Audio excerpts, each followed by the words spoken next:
是否擅自加入大？你胡说！哎，他才是人民。属下，我选择站在人民。宇宙大爆炸理论。以前有什么？没错，有上帝。打倒反动神授全盘验证他有理，公民无罪。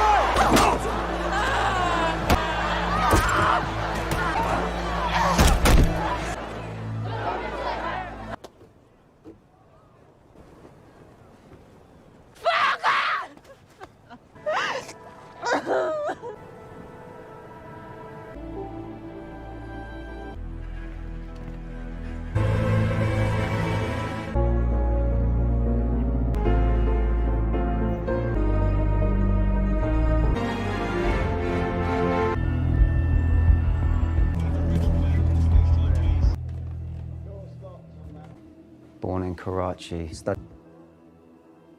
Anything, boss. History.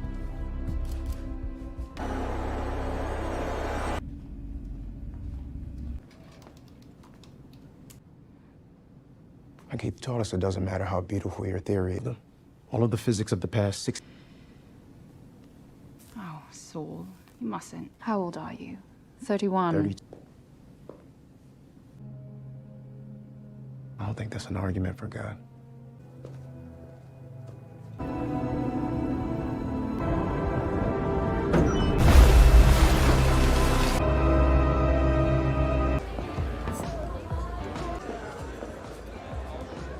Bars can't be far behind. Like we're not singers. I started a company. In the theoretical physics group at Imperial College. Yeah, all right, that's me. About a month ago, all the major... Shuffles in. Wow. And every accelerator. Okay, so it's a hardware issue. How about you? These It's probably high as fuck. See what?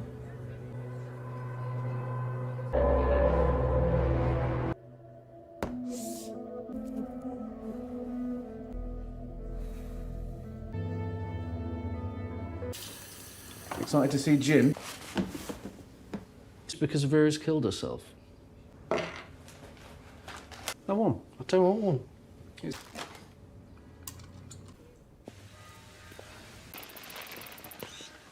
The opening sequence of the recently released series on Netflix, Free Body Problem, which is based on the trilogy of recollection of Earth's history written by Chinese author Liu Cixin, is anything but science fiction. Here we are in Beijing in 1966, during the height of the Cultural Revolution, when Red Guards loyal to Mao Zedong dragged professors they considered rivals of the class onto the stage, where they were publicly degraded and tormented during sessions of mass conflict. One of the victims is introduced to us by the show quite quickly, Yi Zhitai, an academic at Tsinghua University who teaches physics and is cruelly punished for his ostensibly counter-revolutionary views, such as Big Bang Theory lectures. Even his wife has turned against him. Forced to confront him publicly, she is forced to appease the escorting Red Guards. The narrative opens with Yi Wenji, Xin Seng, the professor's daughter, seeing her father's brutal killing from the crowd but unable to take action. 1 year later, she's in Inner Mongolia clearing forests as a member of the construction corps. She briefly becomes involved in a romantic relationship with reporter Bai Mulan, which puts her into problems when she is discovered to be using his gift, the well-known environmentalist book Silent Spring. Wenji is taken to jail after refusing to reveal where she obtained it. There, a lady coerces her into signing a statement claiming to have witnessed her father interacting with other opponents of revolution. Wenji has the option to cooperate and finish the course in order to get out of this and go back to work, but she refuses, even in the threat of legal action. But this is somewhat of her fortunate day, at Red Coast Base, which is home to the enormous, enigmatic satellite dish at the summit of the mountain next to the logging camp. The military wants to exploit her scientific expertise. Wenji has heard tales of the effects the base has on both the humans who work there and the animals. However, she agrees right now to spend her entire life conducting high-security research and to never leave that summit. But how does all of this relate to London in 2024, the setting for the majority of the series? At first, it's unclear, and the episode's conclusion implies there's still a lot of unanswered questions regarding the prior time frame. For starters, Wenji will ultimately depart the base, as we find out later. But the secret to appreciating this odd, ambitious play is to work through those questions.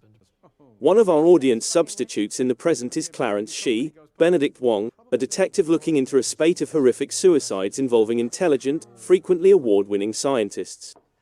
After being let go by many police departments and counterintelligence organizations, Clarence might be able to make amends if he succeeds in this mission for his tough employer, Thomas Wade, Liam Cunningham, aka Davos Seaworth in Game of Thrones, at the Strategic Intelligence Agency. A group of scientists Clarence refers to as the Oxford Five make up the third cluster of characters in this three-pronged drama, or this three-body dilemma, if you will, boo tomato.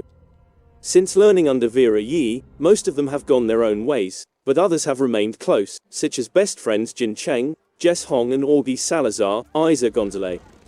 As Augie transitioned to the applied sciences and founded a nanotechnology business, Jin pursued a career in astrophysics, examining studies conducted at particle accelerators worldwide.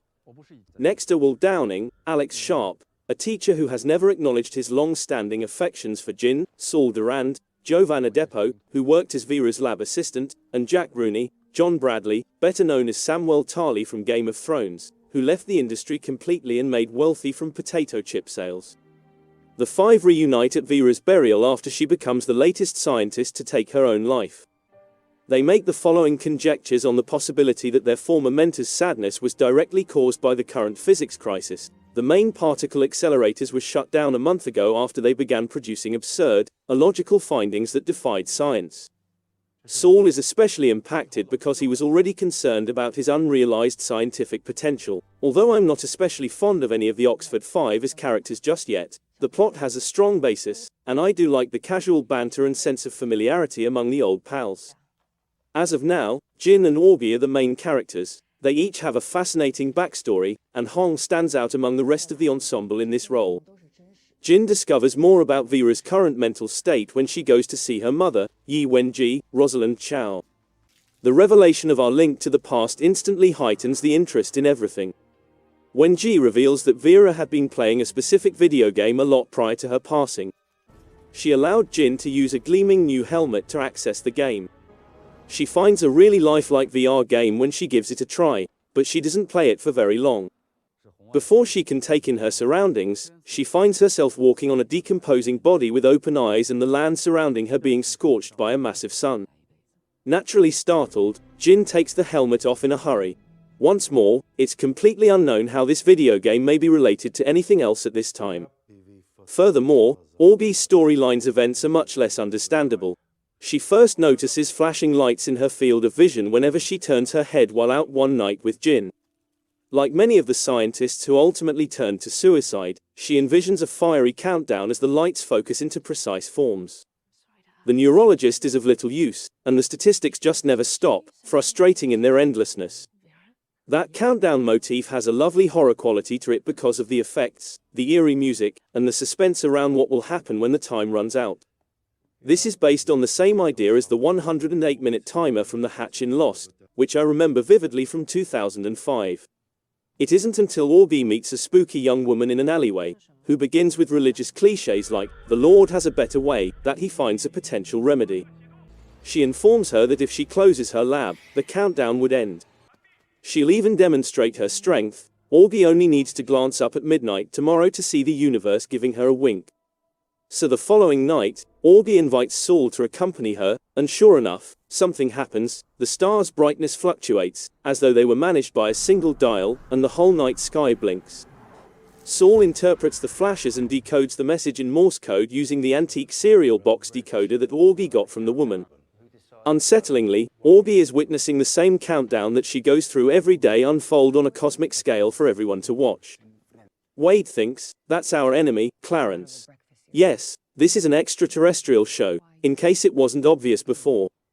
Additionally, there's a corresponding revelation in the flashback plot when Wenji receives a briefing on the real purpose of the Red Coast project on Yang Weining's advice as chief engineer. The purpose of the initiative is to communicate with whomever is out there, not to develop weapons. By the end of this pilot, the stakes are still not quite clear.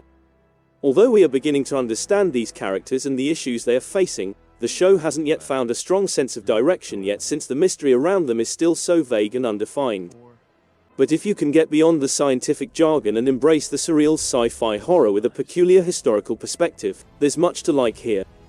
I won't mind if this program ends up favoring existential delights over violent action.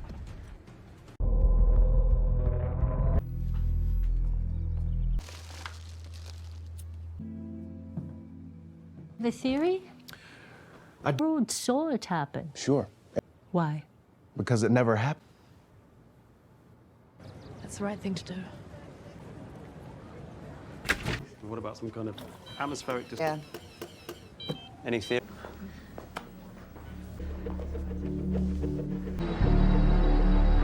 I say, we thought, so thank you.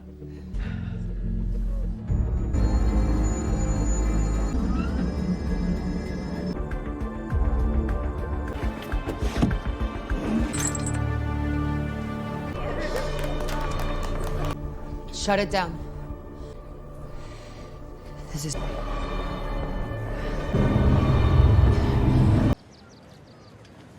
Coming soon? Oh, but don't you want to know why the...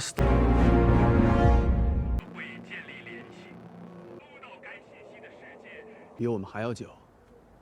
国家实验室的恩里和费米跟他的上就一定产生过高等智慧生命。没有外星人。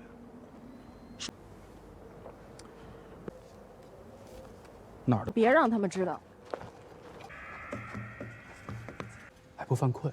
因为我一边木星由行星引力导致的自了强烈的电磁干扰。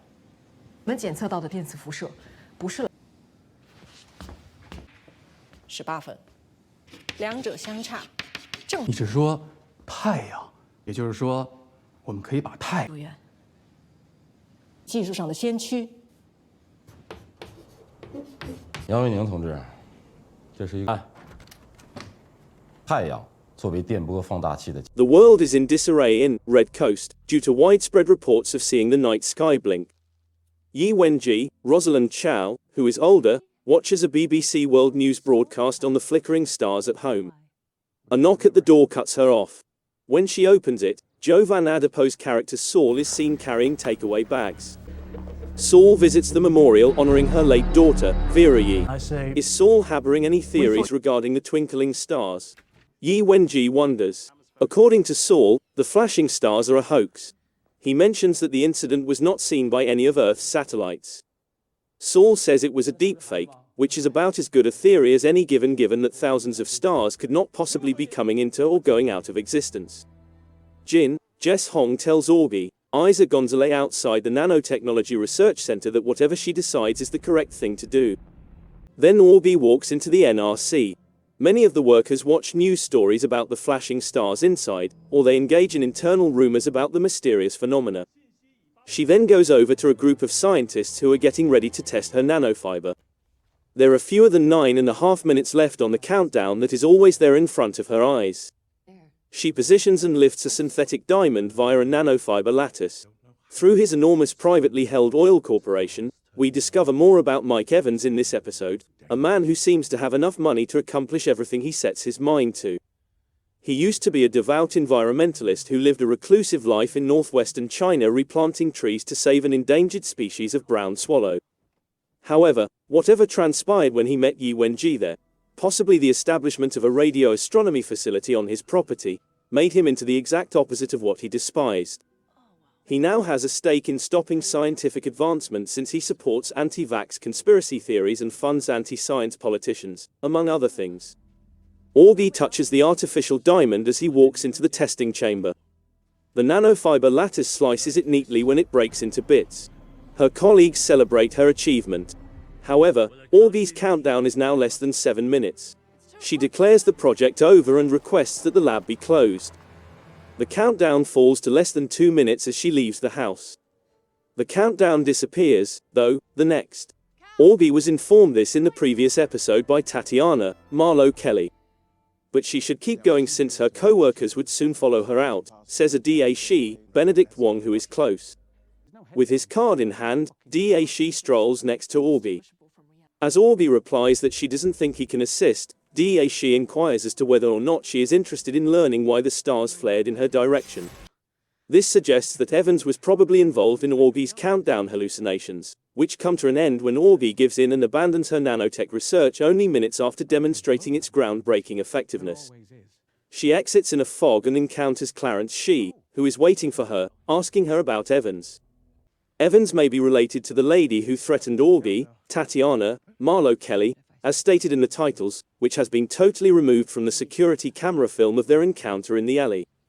Including Clarence in the Oxford 5 circle is a smart decision for the show, particularly to ensure that everyone is on the same page. Orby finds out that the other deceased scientists frequently experience countdown hallucinations, which heightens the threat already present. The anguish of losing her passion and maybe jeopardizing her livelihood is far from being outweighed by the comfort of not having the countdown. Flashback to 1968, Inner Mongolia, China. The antenna at Red Coast Base broadcasts a message into space. The message declares that humans wish to work with these civilizations to build a better world. A young Yi Wenji, Zine Seng asks Yang Vining, the base's chief engineer, how long they have been broadcasting the message. He says a few years, but the Americans and Russians have been broadcasting similar messages for longer than that. Is it possible that Evans and Tatiana were both engaged in the development of the VR game that Jin keeps falling prey to? The majority of Red Coast takes place in this made-up universe, where Jin chooses the name Copernicus and befriends two AI figures, the Count of the West and his little follower. Jin gains additional knowledge about the fundamentals of the game during their trip to the pyramid to see Emperor Zhou. The objective is to understand the functioning of the planet's environment.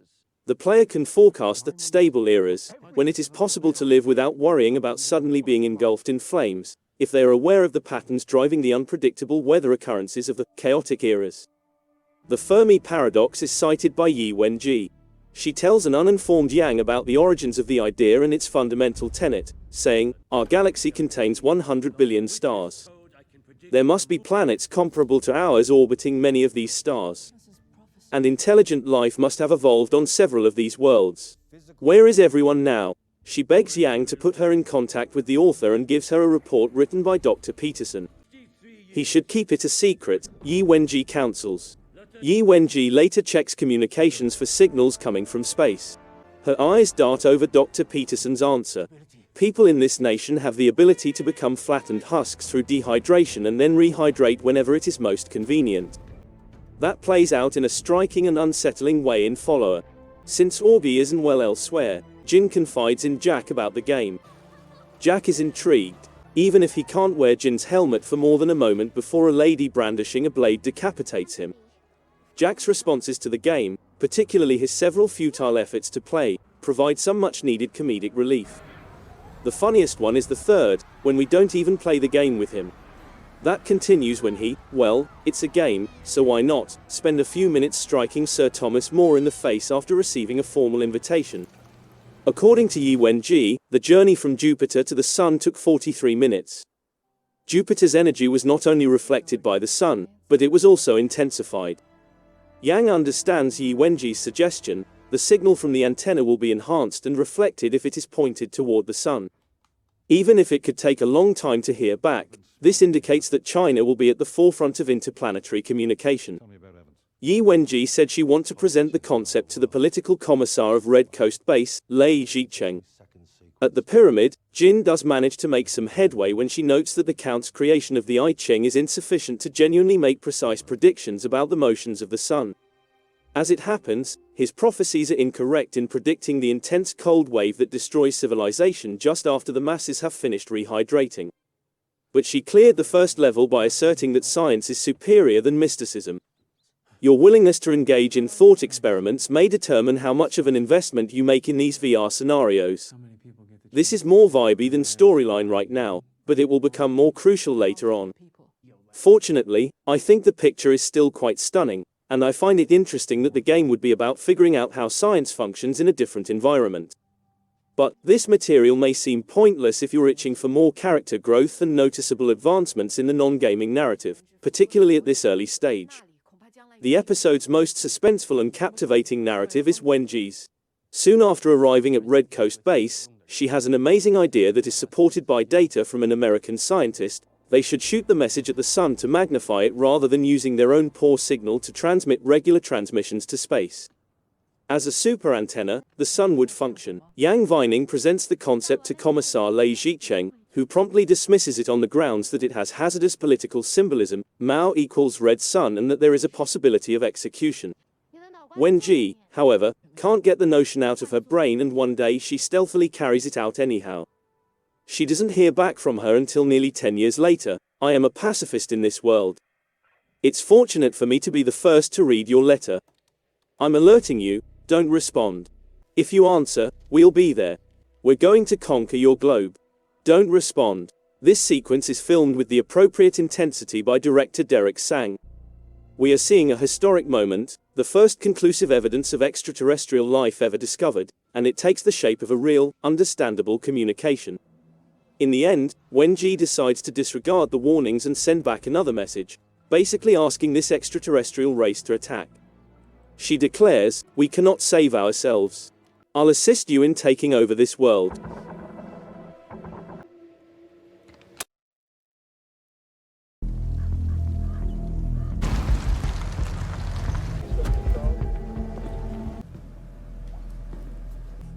That's sort of an odd. Have a look at what he's locked away.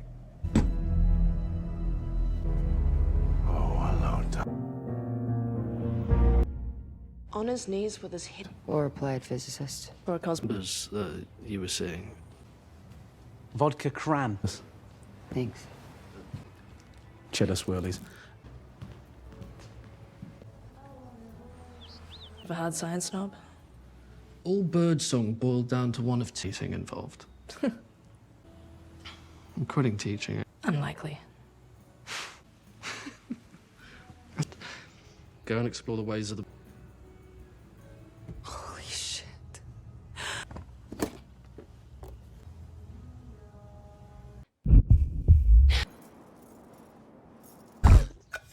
He played.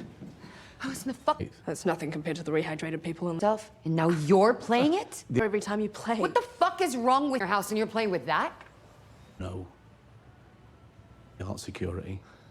I've been through unexplained cosmic phenomenon. And If it's a direct neural interface, Vera wasn't herself.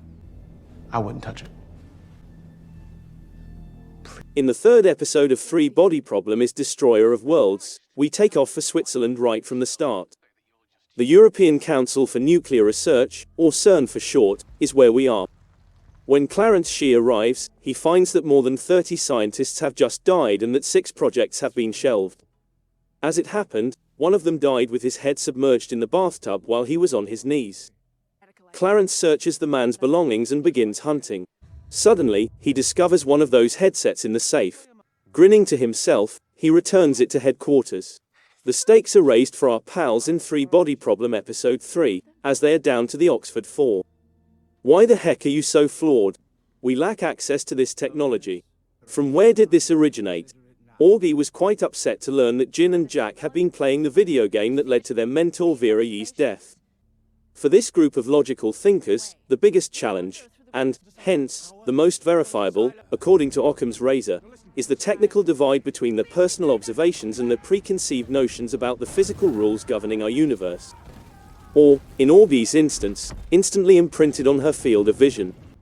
The countdown starts over as soon as she momentarily turns her nanotechnology equipment back on. Even skeptical Saul has come around to the idea of manipulation, an invisible hand that can distort our perception of the sky, remove live footage from security cameras, use devil numbers to torment intelligent people, and implant gold gaming helmets into people's life. They agree on all of that, therefore. But even if Augie urged Jin and Jack to quit playing the game, they wouldn't give in. Here we are at level 3. Jin and Jack face up against Sir Isaac Newton, Mark Gatiss and Professor Alan Turing, Reece Shearsmith as Copernicus and Francis Bacon in an in-game society modelled after Kublai Khan's Xanadu. It's hilarious when Free Body incorporates these opposing scientific personas into the gameplay. Are there other universes where these episodes are taking place, featuring various performers and participants?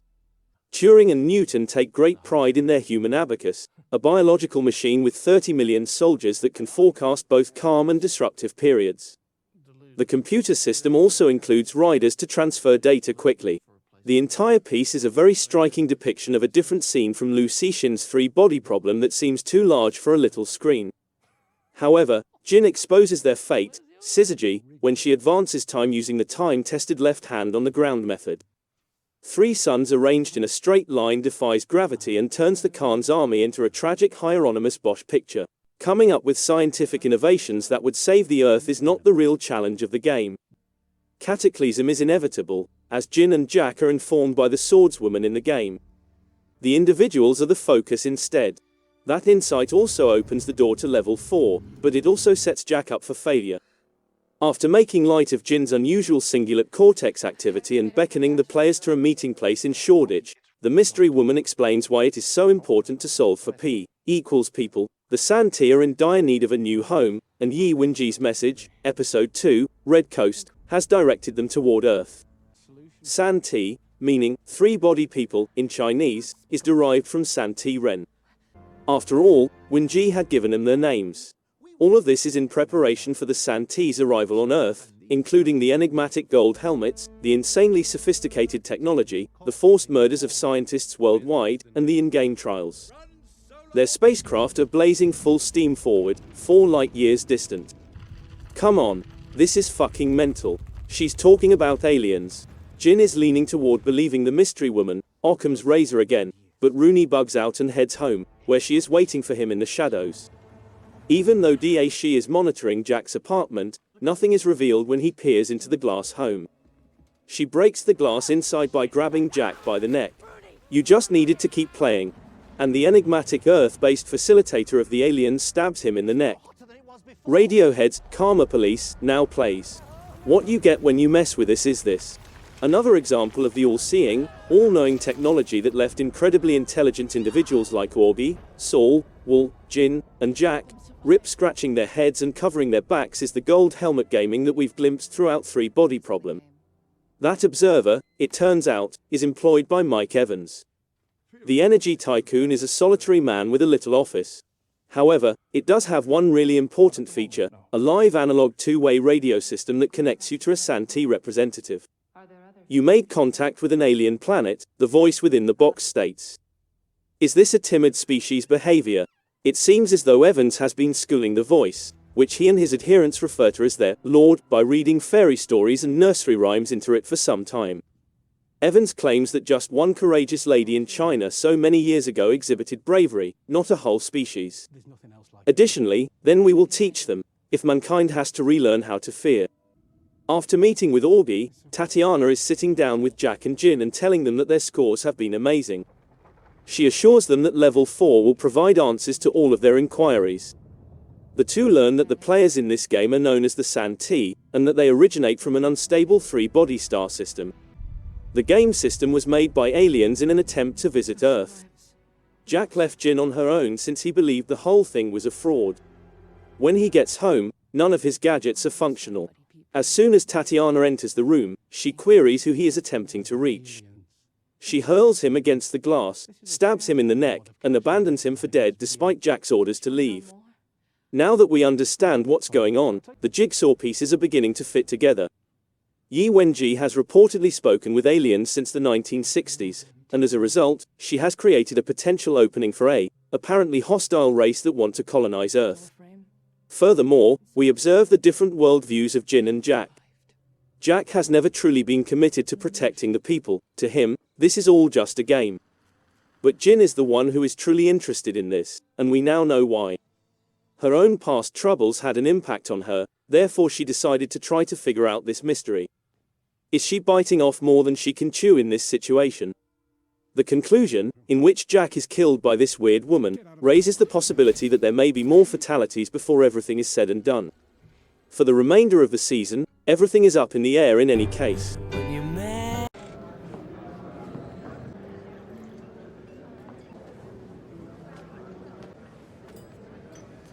Do you remember me?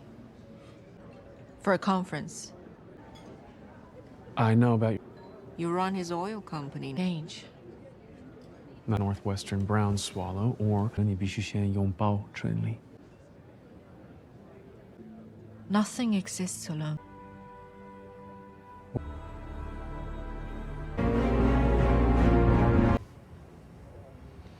So text me if you can't make it, but Hey. welcome back. You okay? Stop it, stop. It wasn't your fault. Could be her, could be someone she works with. Any of them. Strange, isn't it? An invitation. 3. Isn't that interesting? A meeting to welcome you. You've a choice, Dr. Chuck can help us catch the consumardo. Bitter than a vodka. No, drink the vodka. You know, I really tried. Give him a look and he wouldn't shut up. It's okay. Who? The Santi. Doing? We don't have that technology. The people that work for them? In 40 years. Off of Alexandria.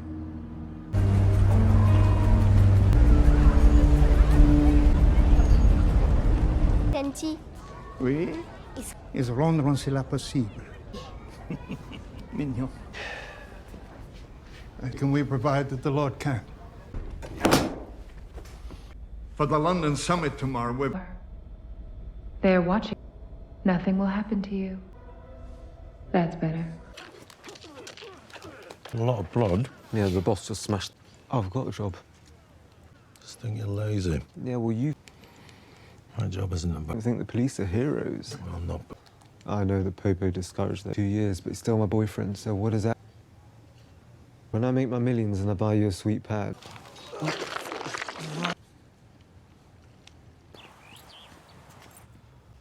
His mum said it'd be a close call. Sex toys, happy pill. What do you think?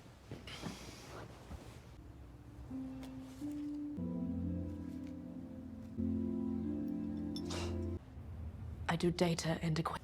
We'll be close by. The Santi are on the way to Earth, but are they really the comrades they make themselves out to be? Three Body Problem Episode 4, Our Lord, was written by Madhuri Shekhar and directed by Minky Spyro. A young Mike Evans, Ben Schnetzer at a restaurant in London in 1982. He meets a young Yi Wenji, Zine Seng. Evans is surprised to hear from her. She says she's in town for a conference. Evans says he knows about Yi Wenji's father as it played out in Countdown. Yi Wenji says she knows about Evans' father, too, and the fact that he's inherited the oil company. Evans claims that he hasn't changed since their first encounter as it played out in Red Coast. He claims that he could have used his resources to have a greater impact, or he could have spared the swallows. Yi Wenji makes disparaging remarks about his pricey watch and cufflinks. Evans doubts her letter's motivation. Yi Wenji informs Evans that she did something at Red Coast Base. Following his tumor surgery, Will Downing, Alex Sharp has been released from the hospital. But Jack Rooney, John Bradley arrives to bring Will up an hour late. Moreover, Jack is not returning calls, which, as the last episode revealed, is due to his murder. The hospital is visited by Saul Durand, Joe Vanadepo. Why has Saul arrived? Will wonders. The security camera footage showing Jack being killed by a seemingly unseen attacker in the office of Thomas Wade. Liam Cunningham horrifies Jin Cheng, Jess Hong and Augie Salazar, Isa Gonzalez. Behind him is D.A. Shi, also known as Benedict Wong. Augie deduces that Tatiana, Marlo Kelly, the lady she met and who removed herself from surveillance camera, must be the same. D.A. Shi speculates that it may also be a co-worker. Wade relates that Virula welcomed Jin, Augie, Saul, Jack, and Will, 5 geniuses, to Oxford. However, Jack and Vera are no longer alive. He is also aware of the invitation that Jin was sent. Wade is asked by Jin how he knows it. Jin is asked by Wade if it matters. She gives him the examination invitation. Wade advises Jin to either take solace in her friend's loss or take action to put things right. Later, Jin drinks a lot of vodka at home. While he won't allow her take any medication, Augie does advise her to consume her alcohol. While trying to calm Jack down, Jin informs Augie that he got into a fight with Tatiana.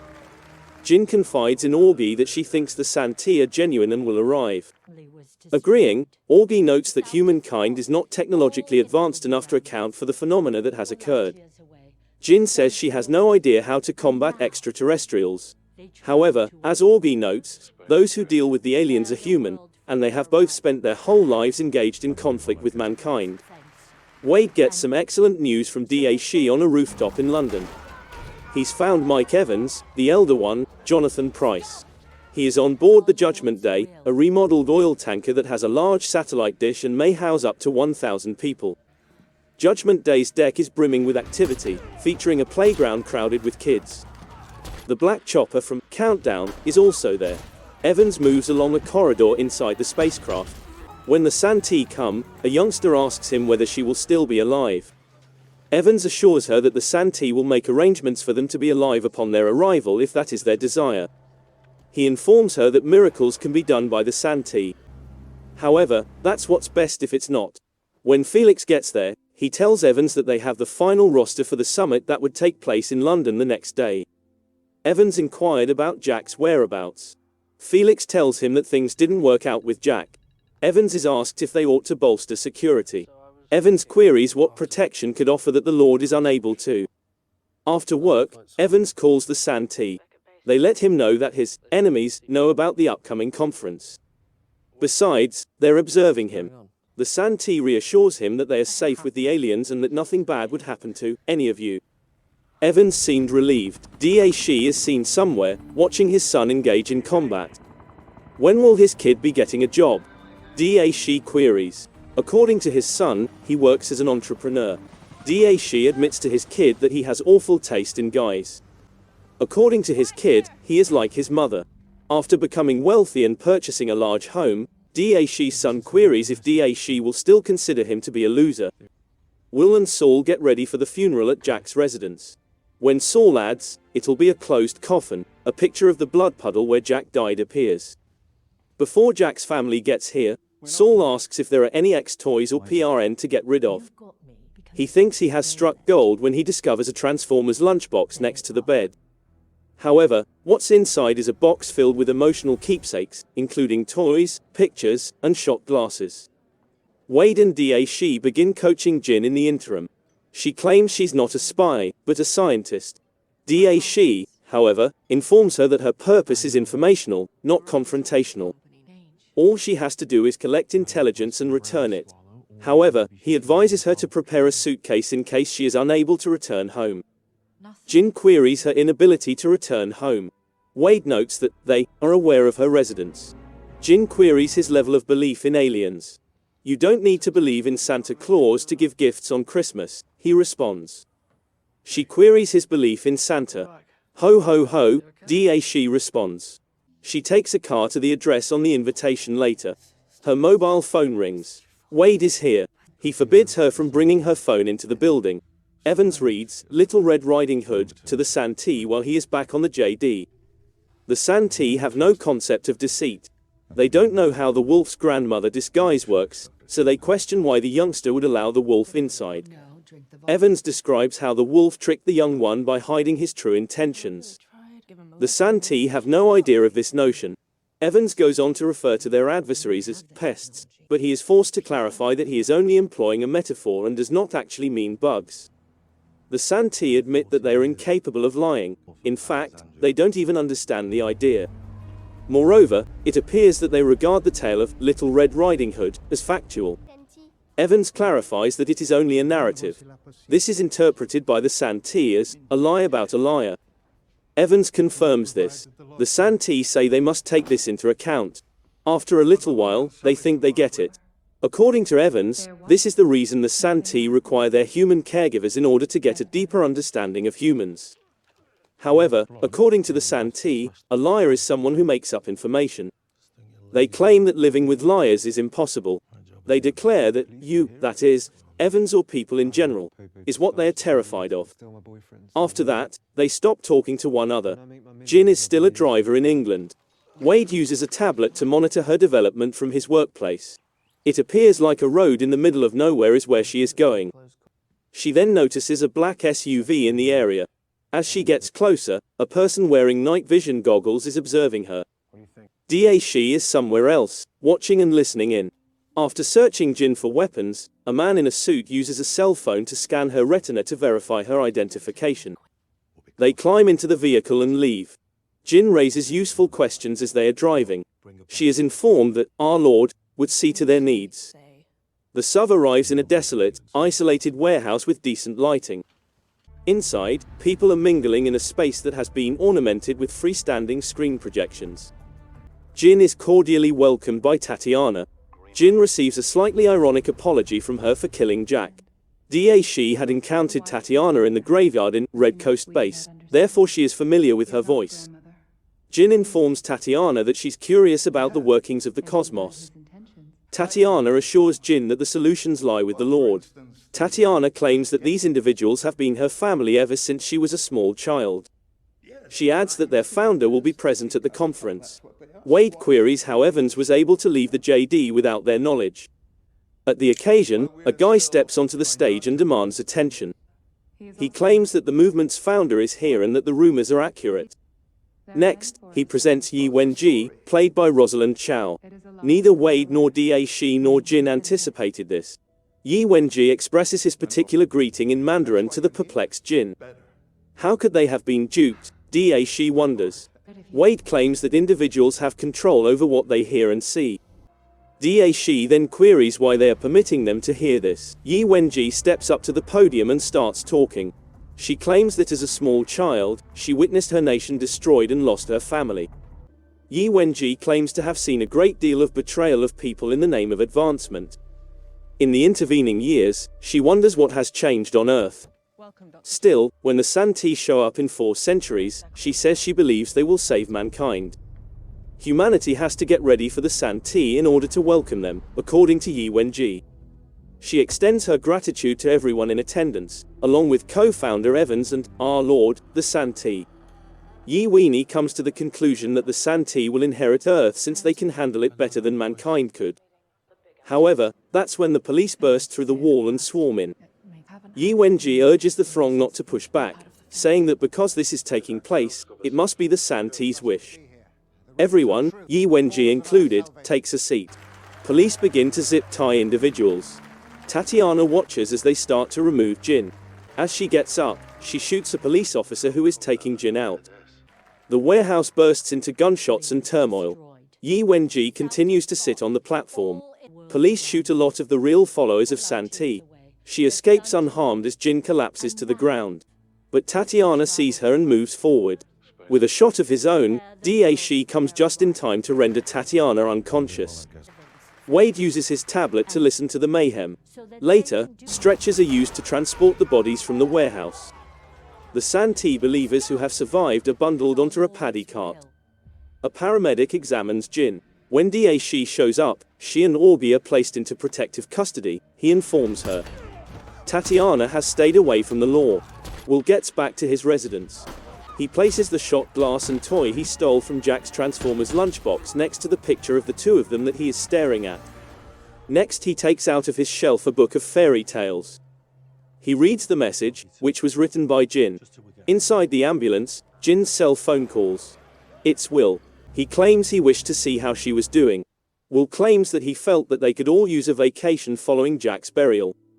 He invites her over and tells her he's hired a beach cottage. Jin responds, maybe it should just be us chickens, to Raj's invitation as well. Will is content with this turn of events. Jin states that she needs to inform her about a real event that is taking place. She starts out by saying that it began before they were even born. The Atlantic Ocean, north.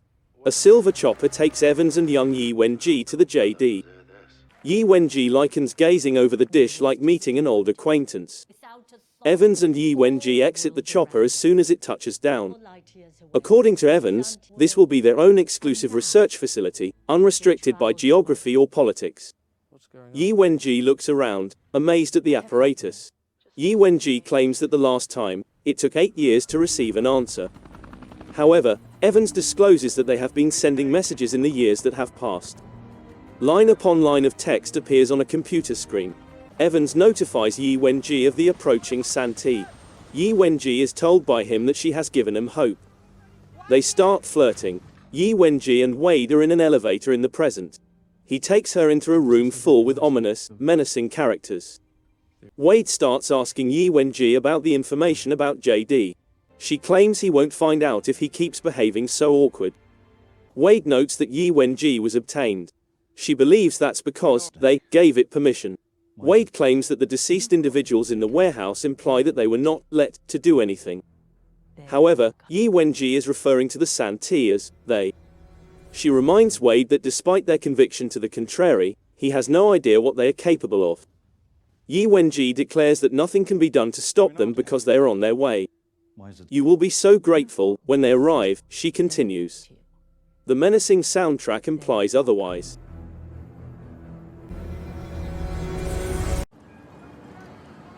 William said I'd find you here. Top man in your class at the Royal Think. What do I... I'm asking what you think. I think you'll find you. Why would I? But I don't discuss where I work. But if you asked it... vulnerable to cheap munitions and Far more important. So how do you know they're going to be primitives? Spy from the aliens. Yeah. Told you don't do this. This is no longer capable. Undercover cops guarding us. Are you sure you want to be taking all those? Love you, but can you fuck off? See him one day a week. I don't really know. I was at Oxford when I was feeling homesick. Defeat the aliens? Don't know.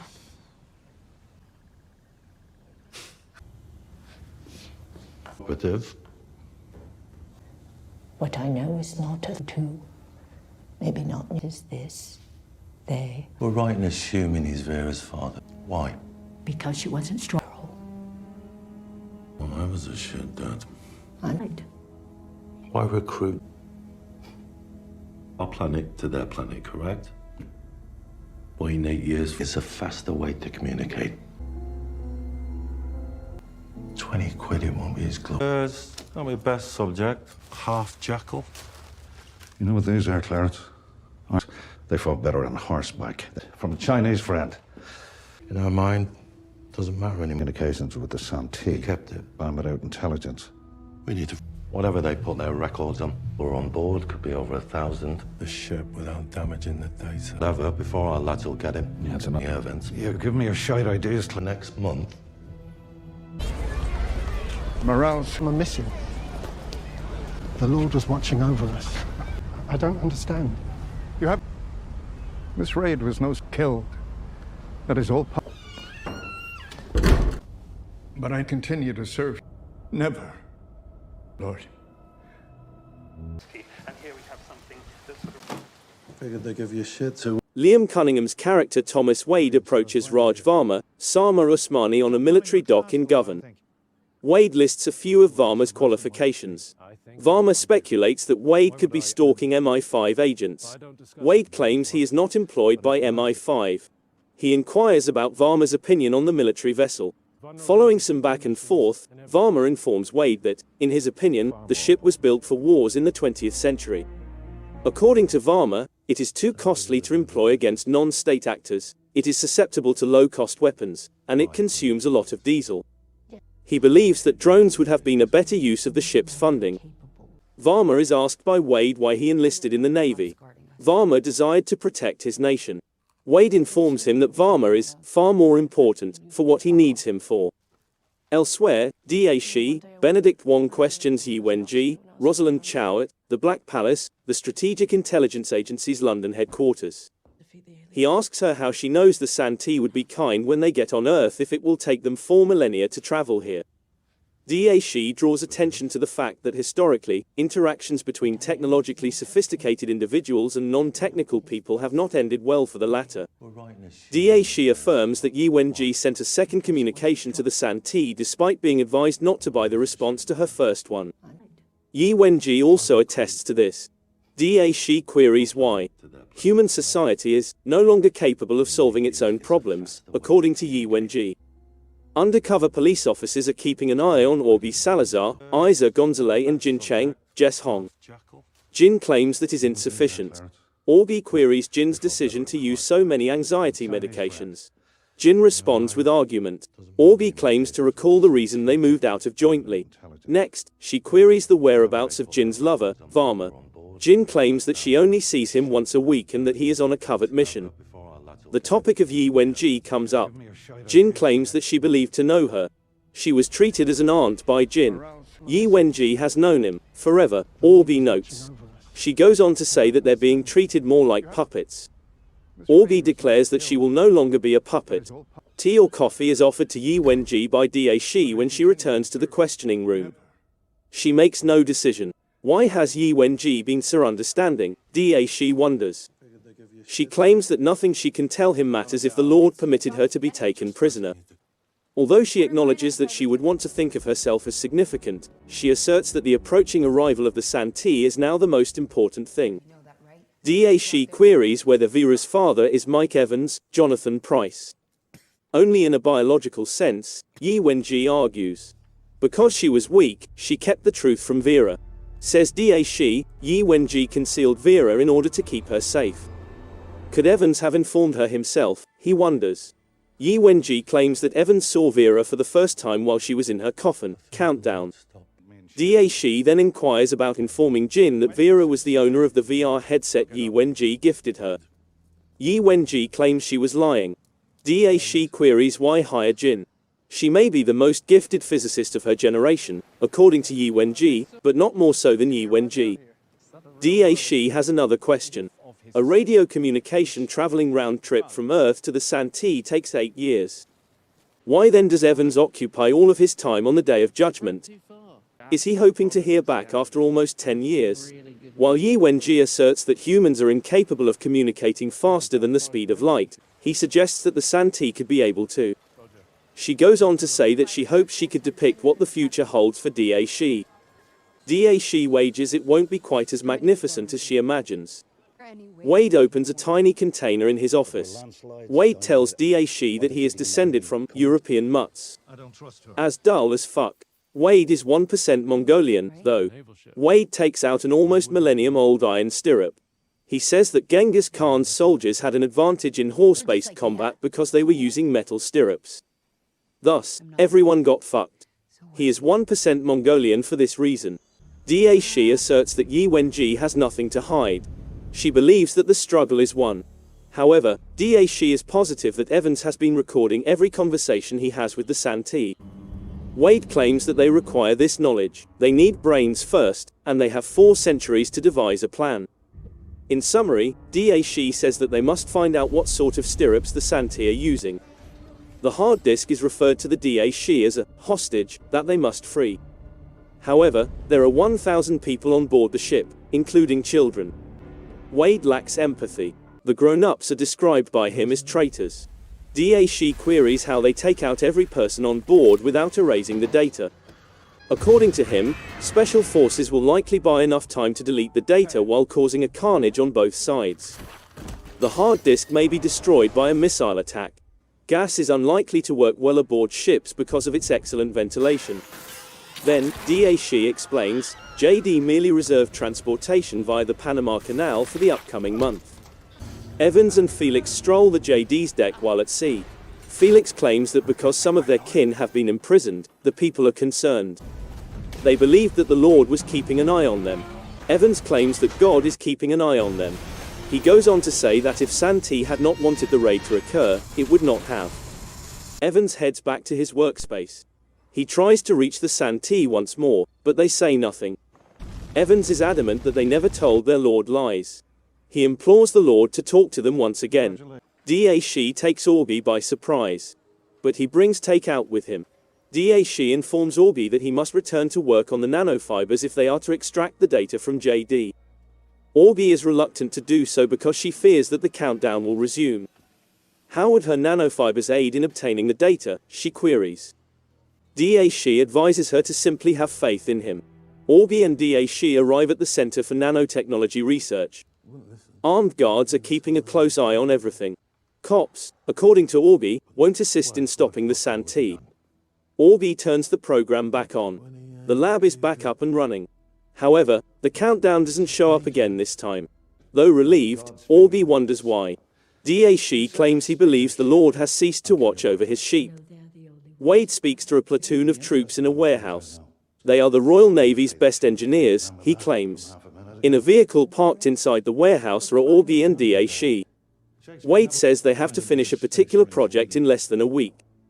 Wade claims that this week is the most significant of their lives. Orby inquires as to whether Wade's choice of Jin's boyfriend is strange. Daeshi claims that Wade acts strangely in every way. Orby queries Daeshi's lack of assistance. It's not his skill set, claims Daeshi. In another scene, while Downing, Alex Sharp smokes while sitting next to the channel. Selwyn Pugh and Saul Durand, Joe Vanadepo accompany him. Pugh is in charge of managing the late Jack Rooney's assets. Will has inherited half of Jack's inheritance, which comes to around £20 million before taxes.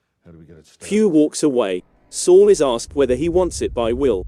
According to Saul, Jack would have preferred that Will get cancer therapy. Will, however, claims the disease has progressed too far and that he sought a second opinion. Will claims that all he wants to do is make the most of these next few weeks. Under Varma's direction, military divers are working on the project at Culebra Cut, Panama. Orby is here, too, working. Varma gives an engineer the task of making a pole appear older than it actually is. Wade walks up to him and tells him that Judgment Day is in 26 hours. How many are on board? Orby asks. They are clueless. As necessary, the pilot is the only representative of the Panama Port Authority who is on board. Orby queries whether the pilot may be warned. Wade queries her on the number of individuals who lost their lives while constructing the canal. Although exact numbers are unknown, estimates range from 5,000 to 20,000. Wade asks if building a canal or fighting against a planetary invasion is more crucial to civilization. Wade expresses his lack of faith in Orby to Varma. Varma gets the order to double-check whatever she does. Later, Orby is seated across from Varma in a bar. He is not drinking, but she is enjoying a beer. How many passengers are on board the ship? Orby wonders. Varma claims he is unsure. Since Orby claims to be a Navy person, he obviously knows something. It's an oil tanker that has been transformed, according to Varma, not a naval vessel. Automation tech, he argues, may refer to a small workforce. Wade informs Jin that the Santee wish to show us something in the Black Palace. It hasn't been seen by anyone yet, according to Daeshi. Jin queries whether this is a different gaming level. Wade acknowledges that it may be. They take a seat in front of two virtual reality helmets. Wade is cautioned by Jin to get ready for something very strange. Wade asserts that he will succeed. Jin claims the helmets will work for them if he's certain they want to show them something. Each of them don the helmets. They are still dressed the same and standing among the remains of a destroyed city. Wade queries how they are aware of their clothing. Wade, who is new to 3-body, is astounded by how realistic the simulation seems. As Jin starts to explore, she finds the AI Safon, C. Shamuka and her katana. Wade queries if the Santee resembles Safon. According to Safon, they don't, and mankind benefits from the look. Wade queries their true appearance. It wouldn't be to your taste, Safon says. Wade queries the reason of their arrival. To claim that their species is doomed, Safon says. She clarifies that this is because it will take the Santee fleet 400 years to arrive on Earth. Safon references the exponential advancements in human culture and technology. In comparison, it took the Santee a great deal longer to advance to the same level as humans. Jin surmises that this is due of Earth's eternal stable age, which frees advancement from the constraints of the Santee's cyclical civilizations. The 400 years will see more evolution of humans. This means that by the time the Santee reach Earth, humanity will possess the necessary technology to overcome them. Wade comes to the conclusion that in order to stop this, they have to figure out how to disarm people. According to Safon, Earth's science will perish due to the Santee. They'll use their Sophons to do this. She says that a proton transformed into a sentient computer is called a Sophon.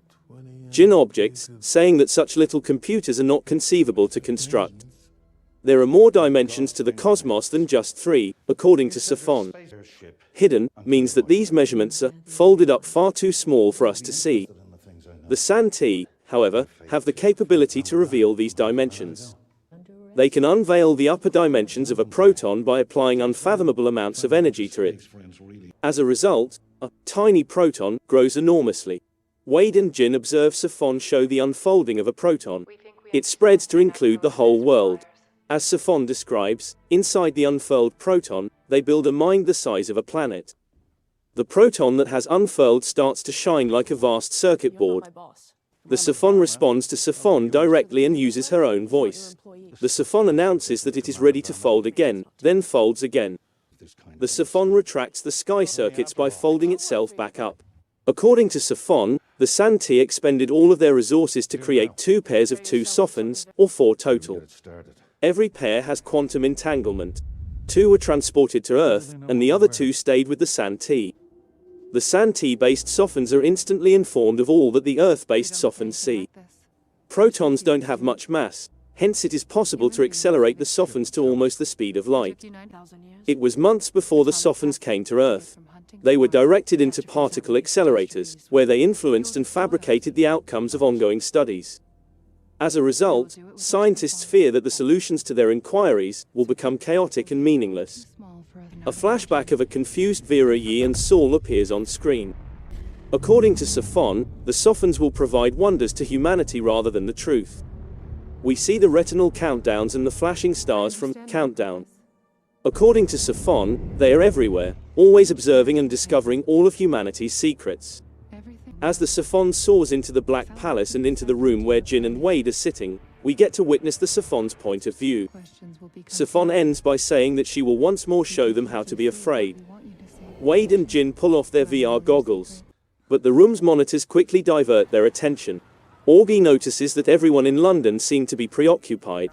Glancing up, she notices that the displays the size of buildings are malfunctioning. Saul's screen gets altered while he watches nature shows while high. The identical message appears on each screen: "You are bugs." Yi Wenji sells music playback equipment is part of this. The Earth is encircled by a Safon that opens up, reflecting the planet's surface back into the sky. There's a huge eye in the mirror that seems like it can be seen by everyone on Earth. Tatiana, Marlo Kelly glances up at the eye in another scene. Mass panic continues worldwide after the revelation that an alien race to quell the unrest. Who said that the session humanity crisis before. The Home Office has neither into global defence. Is urging people to be calm as riots continue after the announcement. Widely televised speech today. Mandatory Reparations for future generations. of money. We are doing everything. Sects have emerged devoted to the Welshman have not determined whether these groups declared a mental health emergency.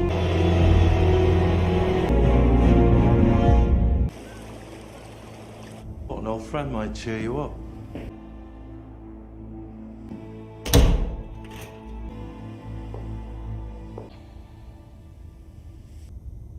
What do you think it's like?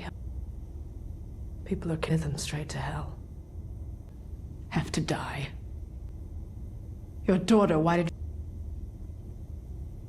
Don't just sit there staring.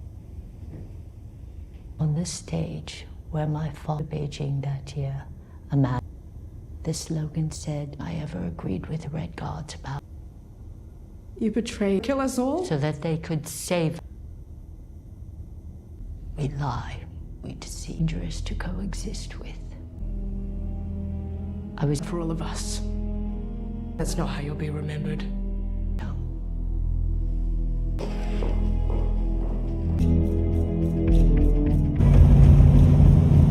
From now on, the real work of defending humanity, feet of the Santee, peace here for a while.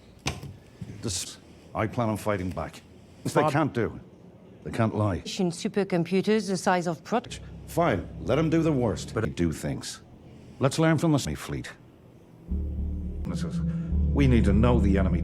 398 years. 1% light speed might be achieved. We are not them. Now, there's only 2 Sophons. Liu Cixin's book The Three-Body Problem is one that values ideas highly. It is concerned with science and takes the time to educate its non-scientist audience on topics related to particle physics. It is concerned with the existential anxiety that we may have as humans when we realize that we are not alone in the cosmos. it has a significant concern for human suffering. Please give us a thumbs up, subscribe, and enable the notification if you enjoy our videos. Let's move forward. According to recent accounts, the Santee message to Earth has caused alarm all around the planet. According to the rumors, the arrival will occur 4 centuries from now. While Will Downing, Alex Sharp and Saul Durand, Giovanna Depo watch together, Thomas Wade, Liam Cunningham watches by himself. Jin Cheng, Jess Hong looks out her window at the devastation beyond and opens her shutters. Raj Varma, her boyfriend, Sameer Usmani, joins her. Advertisements for The Stars Are Destination, TSOD are shown while Augie Salazar, Asa Gonzalez strolls around London's streets. The words, "We're not bugs," have been spray painted on posters promoting TSOD.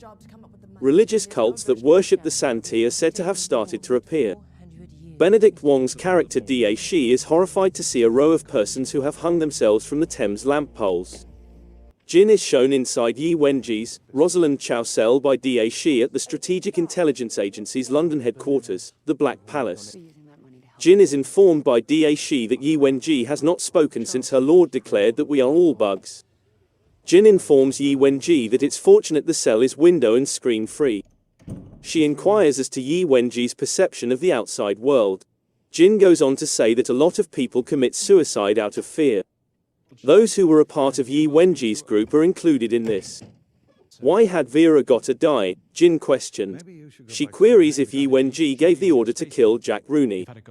She asks Yi Wenji to explain why he is gazing at her instead of just sitting there. Yi Wenji claims that a poster was present on the platform where her father was slain.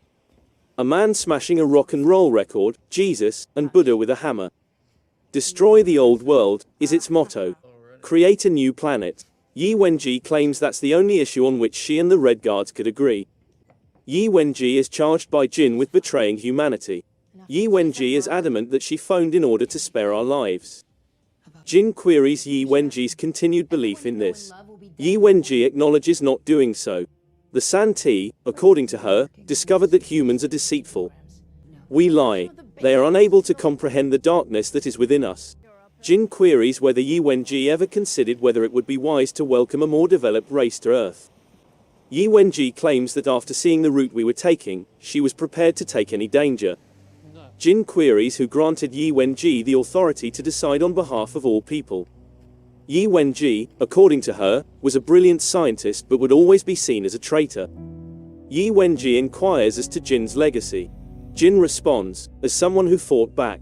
Wade and Varma established a center of operations in Witchwood Manor, IRL, Bramshill House, purportedly one of the most haunted houses in England. Wade tells a group of Nobel laureates and jealous fucks who think they should be to settle down because they will be discussing strategies for taking down the Santee. According to Wade, the Santee are genuine and on the way, despite what a depressingly large number of Neanderthals seem to believe. A specialist inquires whether the Sophons are blind to all that humans say or do. The expert goes on to describe the amazing things that the Santee are capable of. Wade, nevertheless, makes clear that they are limited in some ways, lying, for example. Moreover, their Sophon count is limited to 2. It is emphasized by another expert that these are sentient computers the size of Proton. Wade, however, claims that they are unable to produce more quickly since it required all of their resources to develop them. The first expert emphasizes how research is being undermined by the Sophons. Wade claims that they must improve the technology they already have. He adds that they should find out more about the methods used by the Santee. To find out more about the Santee, Wade advises going straight to the source. Wade's idea to point a telescope at their homeworld is questioned by the expert. Wade, nevertheless, intends to send out a probe to intercept their fleet. He compares the probe to the Earth-sent Sophons that the Santee dispatched. He claims they must discover things like the dimensions of their ships and their vulnerabilities. The probe would take 398 years to reach the fleet, according to the expert. The fleet is moving at 1% the speed of light, according to Wade, therefore they should aim for that. According to the second expert, it would need a century of progress to do this. Wade queries why, if humans are incapable of doing it, the Santee can. We are not them, reads the first expectation. Yes, Wade says, no, you're not. Wade informs Jin in a sumptuous chamber that he has heard she intends to retaliate. He declares that he will follow suit. According to Wade, there are just 2 sophons. He has given the order for all particle accelerators on the world to run non-stop in order to keep them as busy as possible. Jin is asked how busy she believes the sophons will be kept. Given that a sophon can travel across the world in 18 seconds, Jin responds, not very. There are 2,000 accelerators, as Wade notes. According to Jin, if global trials are planned well, they might be able to occupy a sophon for all time. It would be much better if they could construct an accelerator on the moon, where it would only take 3 seconds to travel. Even if the second sophon will no longer need to be used for flashing the sky or showing retinal countdowns, keeping one sophon occupied will still put a significant strain on the Santee's resources. Wade claims that Jin is already employed by him. Wade claims to be starting an investigation to catch the Santee. He goes on to say that he is working with some of the world's top engineers, but they're all fixated on feasibility. Wade dares Jin to use current technology to bring a probe to 1% light speed, or faster. At the channel's edge, Will declines Saul's offer of marijuana. According to Will, the pain isn't too awful right now. He doesn't have to be stoic, says Saul. Will acknowledges that he is thinking about the idea of an afterlife. Will informs Saul that he would like his body to be processed via a wood chipper. Is she okay? Saul asks. She claims to be. In the Ming Dynasty, the Chinese Navy built a gunpowder rocket with smaller missiles stored inside, Jin says to the Witchwood scientists. A medieval weapon that caused 20th century damage was the end consequence of this. Thus, there is historical precedence for using current technology to achieve cutting-edge outcomes. It will take an enormous amount of energy to travel at 1% the speed of light. Jin suggests supplying this with nuclear weapons. She is accused by one of the specialists of seeing too many Vin Diesel movies. Furthermore, the weight of a probe carrying nuclear weapons will make it challenging to launch it from the ground. Jin has given this some thought previously. In order to facilitate acceleration, the probe itself will be as light as feasible. Nuclear pulse propulsion is the term she appropriated. The route the probe will follow to approach the Santee fleet will be dotted with 1,000 nuclear bombs. She claims that current spacecraft could be able to place them. The probe will be mounted on a solar sail and have a modest mass. The probe will accelerate as it passes the nuclear devices. The probe will achieve 1.1% light speed after 1,000 explosions. She likens the explosives to stairwell stairs. The experts point out that the plan will cost trillions, be creative but untested, and perhaps violate nuclear armaments accords. Jin asserts that treaties are amendable. She says that the money is someone else's concern and that their duty is to address a scientific problem. The specialists have doubts. According to one of them, decades of research are the only practical method to reach 1% light speed. Wade claims that only Jin's suggestion raises the possibility that the speed can be attained in his lifetime. Wade promises to locate Jin an office. There is a shortage of inventory at a market. Saul remarks on how ridiculous it is to stockpile biscuits in anticipation of the arrival of aliens 400 years from now. A news article about TSOD, which has been offering wealthy people stars in the Milky Way galaxy in exchange for donations in the 8 to 9 figure range, diverts Will's attention. Saul too fails to grasp this. It's a space program fundraiser, according to Will. Will counters that at least they're making an effort, but Saul remains doubtful. The clerk remarks, "That's something," pointing out that some people worship aliens. According to Augie, the funds ought to be used to aid the living rather than finance a conflict that will take place 4 centuries from now. Will claims that envisioning a future war of the worlds is more thrilling than solving the issues we face now. When Saul requests for beer, the clerk responds that he has heard the bar could have some that evening. Will requests to pre-order 5 bottles of the upcoming shipment of whiskey, describing it as really good. He is told by the cashier that it won't be ready until the new year. Will claims that he will also be unavailable at that point. Wade and Varma talk at Witchwood. He is asked to open a window by Wade. According to Varma, Wade is testing him to see how he would respond because the window is sealed shut. Without any assistance, Wade strolls over and opens the window by himself. He gives Varma 2 minutes from now on. According to Varma, he felt that he behaved himself nicely in Panama. Wade proposes that he rejoin the Navy and inquires as to if he is seeking recognition. Varma claims he would like a job with Wade. Wade, he adds, must understand that administrative duties are not the place for someone with a background in nuclear engineering and naval strategy, but rather on the Space Fleet team. It had been 2 weeks since Varma learned about the Space Fleet squad.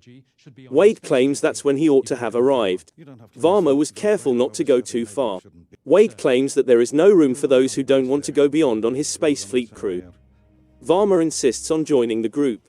Wade declares that it's finished and goes on to remark that Varma would adore it on Mare Imbrium. Here is where the basis for the shipbuilding is being constructed. The reduced gravity ought to be advantageous. Jin brings a bottle and a goldfish, in a bowl, in a bag to the vacation house. Jin queries where Orby was and whether he has finished stalking her. Orby is taken aback that Varma kept it from her. Will, nevertheless, cuts you off. Jin gives Will a goldfish as a welcome gift, but he jokes that it's food. He claims he already has feelings for the young man. Will refers to the fish as Pushkin, a literary allusion. Orby later expresses her shock at Jin, working for that fascist fuck again. Jin claims to be aware of Wade's demeanor, but he is a fighter. Orby, though, is adamant that Wade is a killer. Jin is adamant that the Santee declared war on humanity through the eye in the sky. Orby wonders if Varma has told Jin anything about Panama while slamming glasses. To find out if he will be honest with her, she advises Jin to interrogate him. Jin nonetheless asserts that she must act since the Santee are en route. Orby responds that it's 4 millennia beyond them. She notes that several generations later, as well as everyone Jin knows, will be dead before the Santee come. Jin queries Orby's plan to just act as though the Santee don't exist.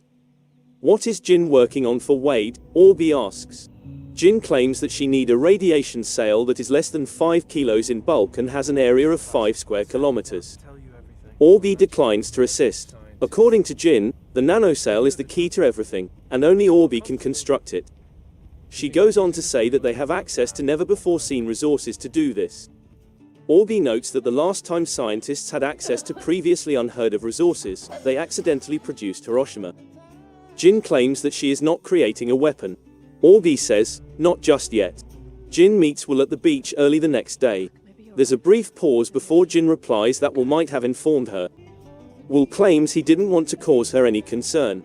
Jin claims that had Will passed away without her knowing that he was ailing, she would have been incensed. She asks if she may remain for a few more days, and he says yes. Will tells her to go save the world because he won't put up with it. Jin gives Will a folded piece of paper that looks like a boat. She folds a second boat after that. She suggests seeing Will as one boat and Jin as the other. Jin then lowers both boats into the ocean, where the river carries them both away. She returns to her seat next to Will. They watch the boats disappear and grin. Saul meets Will in the living room 20 minutes after Jin leaves and inquires about how he and Jin ended things. Just like usual, Will replies. Saul queries Will about whether he intends to carry his affections for Jin into the afterlife. He advises Will to travel to London and express his feelings to Jin. Orby goes to join them. Will makes note of Jin's boyfriend. FC UK him, says Orby. Will is going to be travelling to London via train. He takes a pill and peers out the window. In the vehicle with Jin is Varma. Jin questions Varma about his lack of communication, particularly considering that they have been sharing the same security clearance for the last week. According to Varma, they haven't met. How can he be comfortable with killing 1,000 people, she wonders. Varma claims such individuals killed scientists. Research was put on hold so the Santee could exterminate the remaining human population. Is Jin aware that her job is a part of the conflict? Varma asks. Jin advises against equating her efforts with his. According to Varma, someone needs to perform the grunt labor. He notes that it was made feasible by Orby's nanofiber. According to Jin, Orby is devastated by what happened and is sobering up. They're fighting the same war, according to Varma. Saul takes a puking Orby to the bathroom in the middle of the night at the beach house. Saul comforts Orby while he tears. Jin and Varma reach their objective. Varma regrets not informing her sooner. Jin suggests that perhaps he is correct and she shouldn't be employed by Wade. However, Varma asserts that Jin's work is the one endeavor she just cannot abandon. They give a hug. Assad Will observes them hugging from across the street. After that, he leaves without saying anything to Jin. Da Shi goes inside Yi Wenji's confines. Her book is being read. She recommends Da Shi pick up a book. For the previous few weeks, Da Shi claims he has only read. He's talking about the transcripts of their Lord's conversations with Evans. Da Shi points out that Evans never brought up Vera with the Santee. This serves as proof to him that they are, in fact, meaningless bugs. Why then is Yi Wenji unable to explain to them why Vera jumped if they don't matter? Yi Wenji acknowledges that she sent Evans several sloppy messages. Vera's proficiency with computers enabled her to read the letter. However, Vera never brought up the topic with her. She claims she didn't even leave a note. Yi Wenji claims that she has not yet received a criminal charge. She promises to comply with no further visits or interrogations. Da Shi sees Yi Wenji's cell through the surveillance stream while smoking a cigarette. Wade sends him a message that says, "Granted." Da Shi notifies his helper that the prisoner can be released in 12 hours. Every 4 hours, Da Shi wants information on her whereabouts. When they are having breakfast the following morning, Orby informs Saul that he looks fine with additional weight. She says it's true that she thinks he looks good. It offends Saul. By enabling him to utter one hurtful thing to her, Orby helps him feel better. She's attractive, he says, but in a boring way. Will claims that Jin doesn't need him, rather, she needs Orby, and that the journey to London wasn't in vain. Will asserts that regardless of Jin's employer, Orby need to assist her. Jin pops a beta blocker at Witchwood. Wade won't like what she has to tell him, she claims. She tells Wade that the probe cannot be slowed down because of the acceleration brought on by the explosions. She claims that they would only have a little while to learn about the fleet. They also have to presume that the Santee are aware of the impending inquiry because of the Siphon. Wade is certain, though, that they will retrieve the probe rather than destroy it. He claims that they are sending a person, not a camera. A published Yi Wenji strolls across London's streets. She proceeds to give money to a charity that is raising funds for humanity, but when she realizes her wallet is empty, she apologizes. The aide to Da Shi follows her. Orby arrives via cab to Witchwood. She tells the gatekeeper to let Wade know that she's here. Yi Wenji gets to his house. She lights some candles and removes the bad fruit from the Vera monument. The aide of Da Shi is watching the home from outside. Yi Wenji speaks to the Santee within, aware that they have the option to hear her. She notes that because they are liars, the Santee no longer trust them. Yi Wenji admits that she, the first liar they encountered, is the reason the Santee are now attempting to exterminate mankind. I am an elderly woman whose outdated views have brought us to this awful destination. Yi Wenji claims that she still has some ideas, nevertheless. From the shore, Will stares out across the channel. After that, he steps into the water. He notices the two vessels. The boats are still drifting together, albeit they are now considerably bigger than they were. Will walks off the sand. He arrives at the TSOD building in the next scenario. He observes a montage of motivational human images on a full wall screen. Will explains to a worker that he has an appointment there. The guy promises to give him an explanation of the TSOD mission. Will, though, claims that won't be required. He claims to be there to purchase a star. Alright, you see the Big Dipper? Keep going up. It's the first star that... That's not DX3906. Not it. Parallax wrong? No. Think about... Ruin it. To the naked eye. You're spending 19 million 19 on point... No, but you never know. You'll not fucking tell her.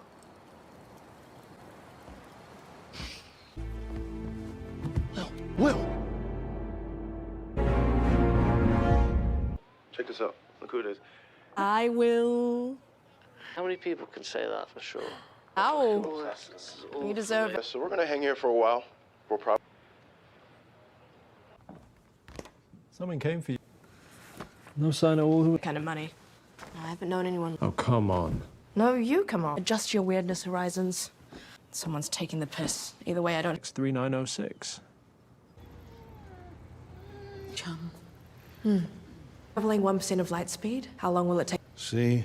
You do belong in this. We've done it.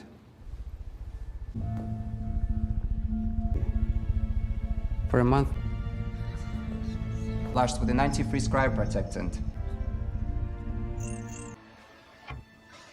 Works for Kolya.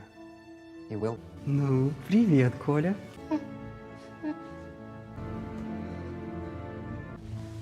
Дотронься до круга с 4 квадратами. Отлично, какой ты молодец. The Doomsday Express. I thought this was about the probe passenger. Hookups, visit mom, hire people, fire. Train someone to run staircase. Oversee the plan. On Earth, that's a bit much. Why only you? Why not someone? Advance. Not for us. The sail. It's considered, and the fibers need to connect the press. The people I saw around me, I wanted to build something for them. You're not on the wrong side. And without the work we're doing, there won't be. I want to. And so.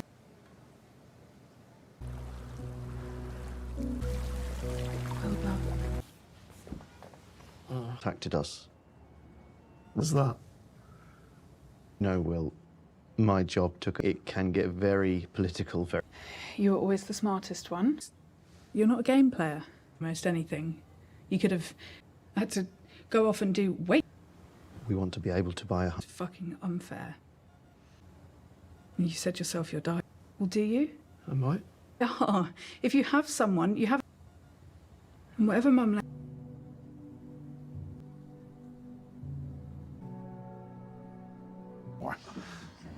The smallest area is under 2 kilograms. The person exists. In Only Advance, the 7th episode of Free Body Problem, Will is forced to make a significant choice.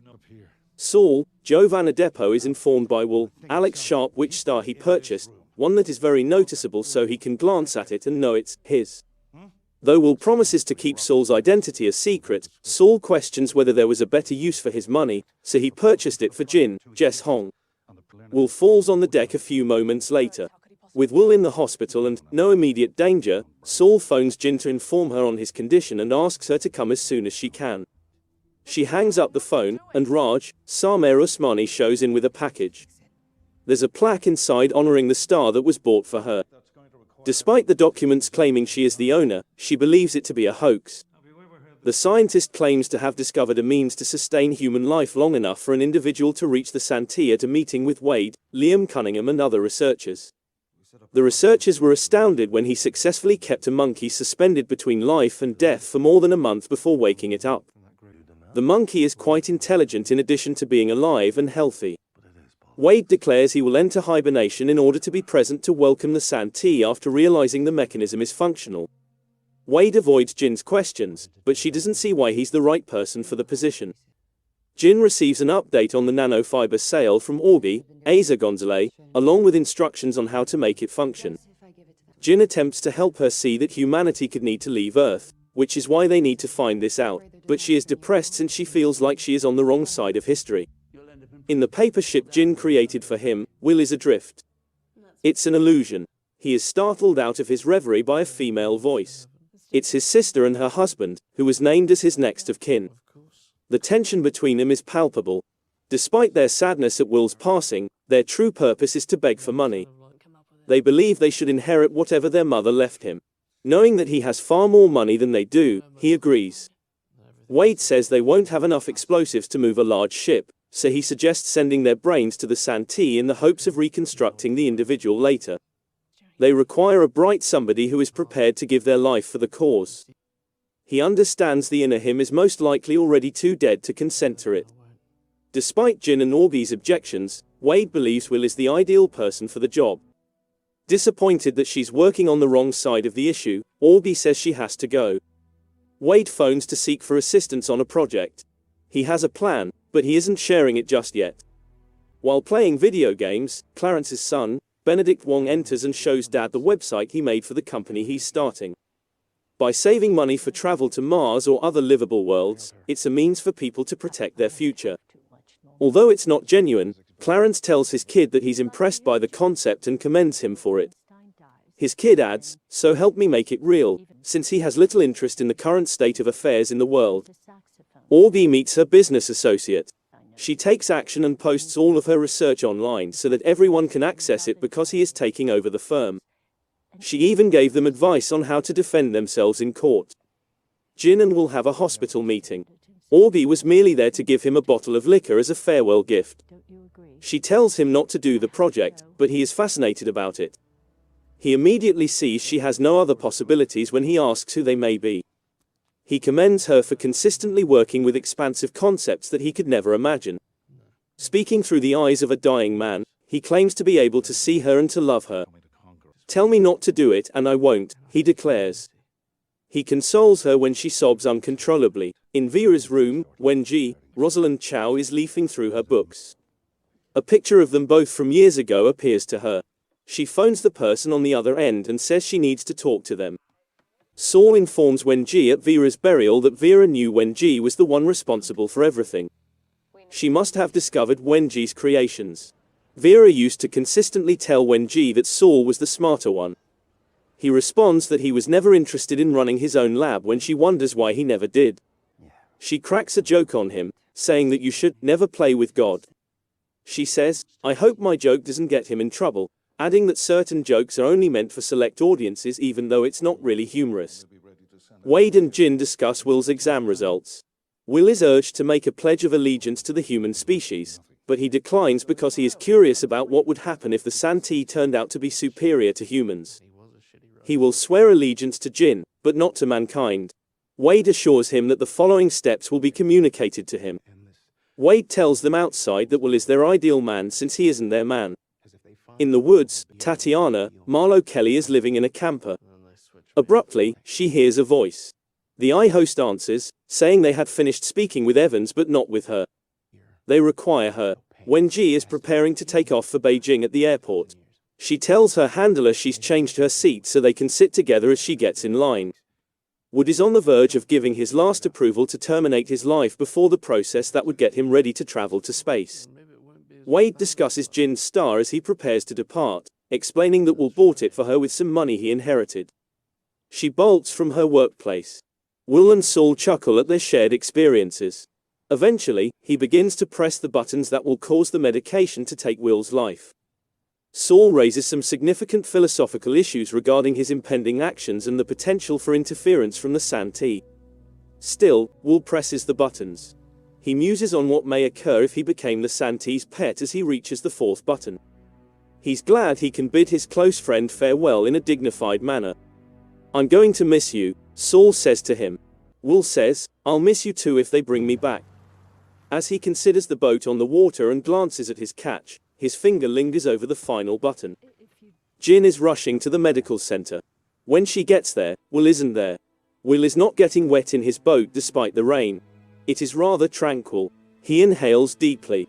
Jin discovers Saul observing the removal of Will's brain from his body in an observation chamber. Wenji and the security guard reach the satellite's location in China. She requests some alone time. She remembers when they originally brought her there as she climbs the hill. The satellite is currently disintegrating. She ascends to the ledge and passes through the base. She is stopped from jumping by a voice. It's Tatiana. She informs Wenji that the Santee are still working with certain people. Tatiana doesn't have to terminate Wenji's life because she was going to do it otherwise. They take a minute to sit. Tatiana believes Wenji accomplished her goal. Can they watch the sunset together? Wenji asks. We don't even know what they look. Maybe we're asking the wrong thing. A dozen generations removed. What? They think we're bugs? Maybe we're...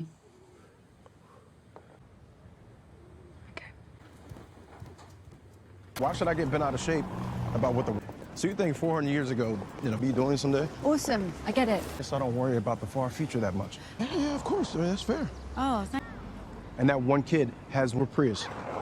Watch it.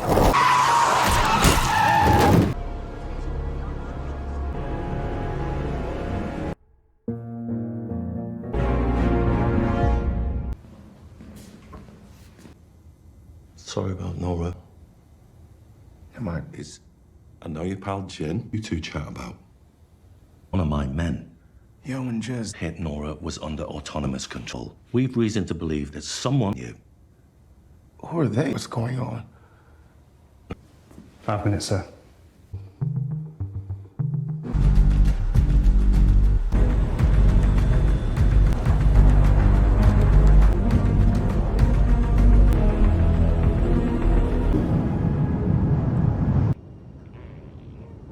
explanation.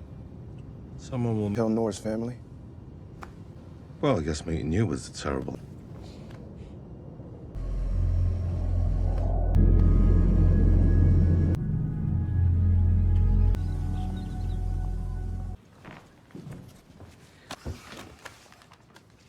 Is this chili pepper? He loves Better than anyone. Just pretend his brain is... Give me that. Besides, no, you won't. You can't stop me. No.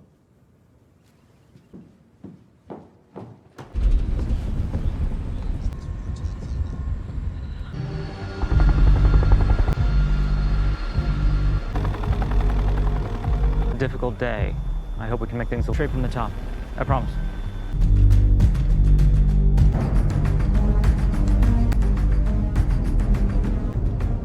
On a class trip.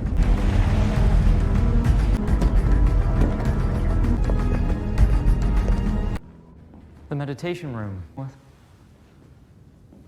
What ceremony? This is a moment. Wearing what he's wearing. Meeting of the Planetary Defense Council. We are at, and we must defend ourselves. Every meeting, whenever they want, whenever they choose, than we are. We win. How I was mistaken when I spoke before. We are not all powerful. Facer Project. These plans entirely in the. We shall call faces. Will be granted international laws. Their behavior may be. Hu Bo Lin. He has proven in Wallfacer, Professor experience, fighting and Durand. If you please. Alive. In human history. Jovan Adipose character Saul Durand packs a bowl while pundits on TV debate the probable arrival of Santee. A woman with a towel on steps out of the shower. It's evident right away that Saul can't recall her name. She requests that he provide her an Uber. Outside, Saul discusses how far into the future the Santee's arrival actually is. He mentions the location of his ancestors 400 years ago and inquires of the woman what her ancestors were contemplating 400 years ago. Saul gets knocked off his feet by a skateboarder. Then a neighboring automobile is struck by an SUV.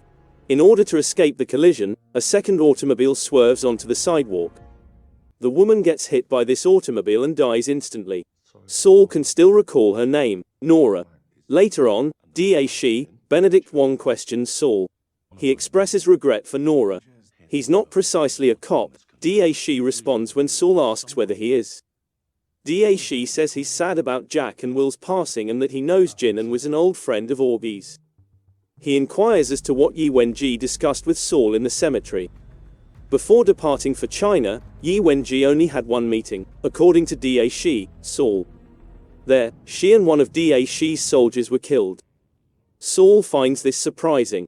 D.A. Shi notes that Saul was recently the target of a murder attempt. Autonomous control was in place for all three of the autos in the collision. D.A. Shi informs Saul that they have good grounds to think that the accident was caused by someone, or something breaking into the automobiles. D.A. Shi claims that the skateboarders knocking him aside is the only reason he lived. Saul claims he has no idea what's happening. D.A. Shi accepts him. A guard appears, bringing with him a bulletproof suit. Saul is told to put it on by D.A. Shi. Soon after, D.A. Shi and Saul arrive at a private jet in a motorcade. Armed guards are stationed everywhere.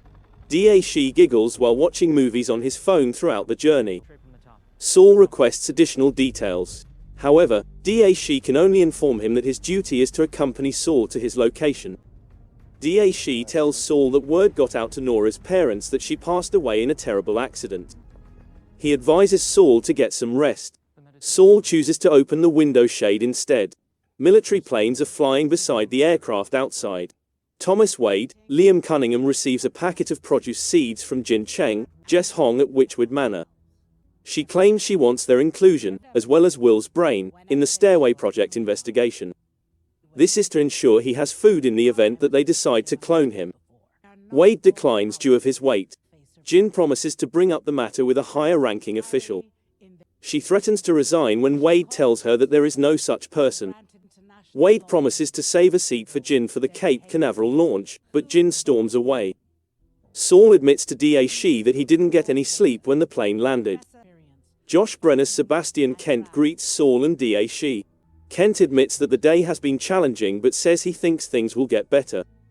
Saul, Daeshi, and Kent drive through New York City in a motorcade. The United Nations is where they are going. Kent takes Saul to the Dag Hammarskjöld-designed meditation chamber in the building. Daeshi claims he is wearing what he is wearing, even though a suit is waiting for Saul. Kent, Saul, and Daeshi enter the UN conference room simultaneously with the announcement of the Wallfacer project. The Sophons' omnipresence is brought up once more, and the Santi are talked about as potential enemies. The Secretary General goes on to say, however, that the Sophons are not omniscient and do not understand what goes through people's minds. The Wallfacer project is now open. 3 people will be selected to devise independent strategies to fend off the Santi. The Santi won't be able to get to these people because they will hold these plans inside of them until the appropriate moment to carry them out. Wallfacers will have unrestricted access to vast resources, and as long as they don't break any international rules, nobody will be able to challenge any orders they issue. The 3 Wallfacers, General Hal Bolan, Professor Layla Arik, and Saul Durand, are introduced by the Secretary General. The other 2 Wallfacers possess a wealth of military experience. Saul goes on stage with the other 2. Later, Saul admits their error to the Secretary General. They won't know that for a time, she responds.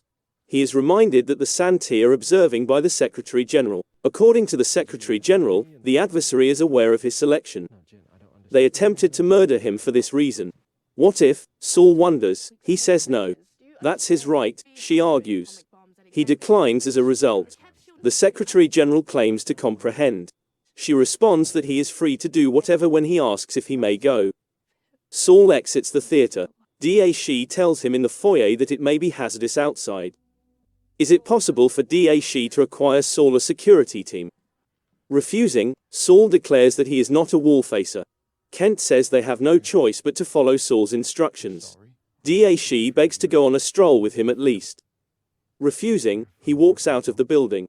He gets shot before the UN can see him anymore. Jin leaves Will's goldfish alive at Witchwood with Edgar, her helper, in her absence. Edgar sends his best wishes for her success. Jin later steps onto a private tarmac aircraft. Wade, her lover Raj Varma, Samer Usmani, and a few other professionals are inside. After Varma pulls his suitcase out of the way, she passes the free seat and takes a seat by herself. Wade takes Daeshi's call and answers. Wade advises Daeshi to make sure it doesn't happen again. In Saul's hospital room is Daeshi. There's a news broadcast on TV concerning cicadas and their impact on crops. Daeshi cares to Saul when he awakens. He is told by Daeshi that he has a shattered rib and internal hemorrhage. He goes on to say Daeshi isn't doing his job if Saul is in the hospital. Since Saul refused to allow Daeshi to defend him, Saul claims it is not Daeshi's responsibility. When Daeshi asks Saul to let him guard him now, Saul responds. Saul concurs. He is told by Daeshi that the would-be assassin was captured by the NYPD. Saul expresses his desire to visit him. Daeshi queries why. Hunt your adversary, Saul responds. That's not his department, according to Daeshi. Still, he consents to speak with someone. Thanking him, Saul is told by Daeshi that since he is a Wallfacer, Daeshi has the last say in everything. Says Saul that he isn't a wallflower. Daeshi simply gives him a grin. Varma approaches Jin discreetly on the aircraft. If she has dumped him, Varma queries. Jin claims she is not able to do this at this time. Varma claims that she is stranded on an aircraft with him and that he has granted her 5 hours. Jin acknowledges Will's involvement. She claims that she took Will's final moments, and it's doubtful that the initiative will succeed. Varma declares Will deceased. Jin counters that he is not, rather, he is a living brain. Santi also had the technology to reconstruct his body. Varma says he was adored by Jin. Jin declares her love for him, saying, he's still alive. Varma expresses hope that it would work. Saul is watching a news broadcast on himself in his hospital room. A knock on the door is heard. Daeshi walks in with the potential killer. Saul requests to be left alone, but Daeshi responds that the guy is an expert in his field. The assassin apologizes for his failure. According to Saul, he has given up his job as Wallfacer. He is not believed by the assassin. He goes on to say that Saul and the Santee are both above them. Saul queries his motivation for attempting to murder a stranger on the orders of strangers. Saying that he has gone to be a soldier in the army of the Lord, the assassin leaves. He then turns to go, grinning. Daesh waves for someone to lead him outside. Who does Daesh work for? Saul wonders. Reciting his credentials, Daesh states that the PDC is his present employment. Next he states that his current role is to keep Saul safe. I want to go home, says Saul. Though Daesh concedes that the route passes through Kent. When Kent walks into the room, Saul asks him what his work is. For the Planetary Defense Council, he serves as Saul's daily point of contact.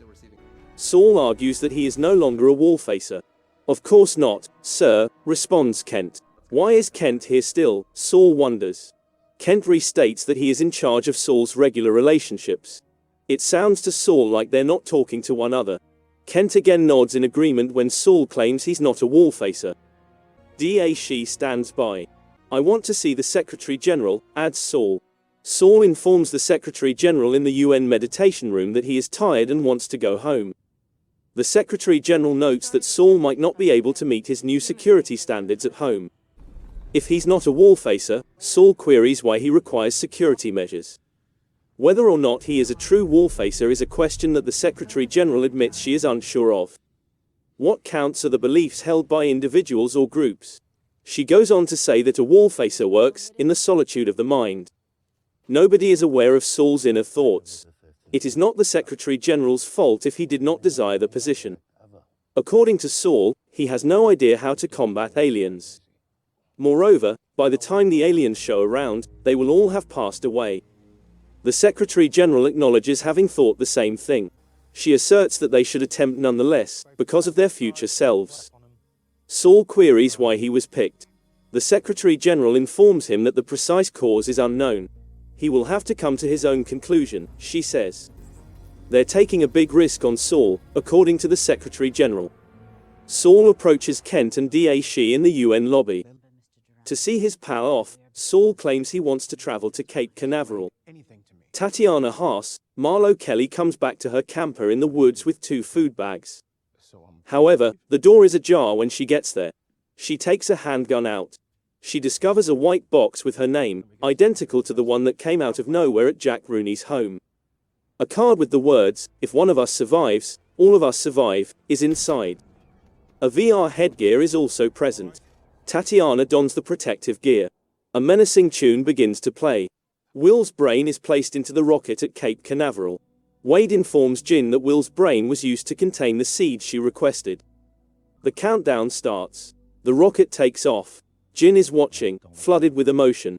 Varma is observing Jin. Kent, Saul, and Daesh enter the control room. Jin gives him a hug and inquires as to his safety in this place. Saul claims to be dressed in a bulletproof suit.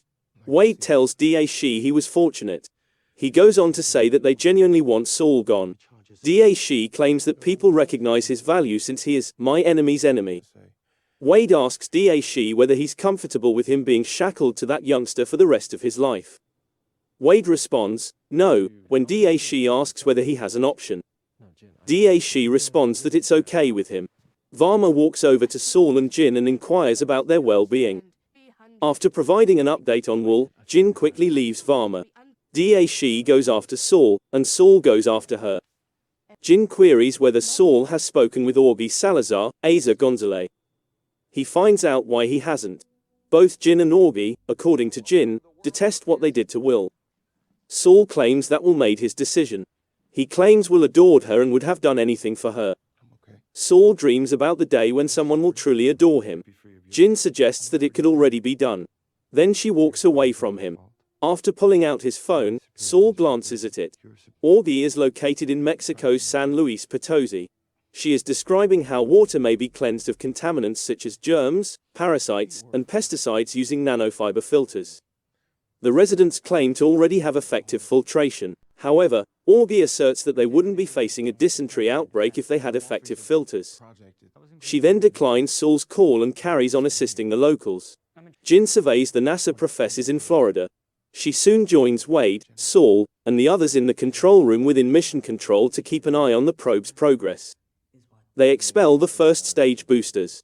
The sail spreads out when it is deployed. There is some cheering when Augie's sail functions as planned.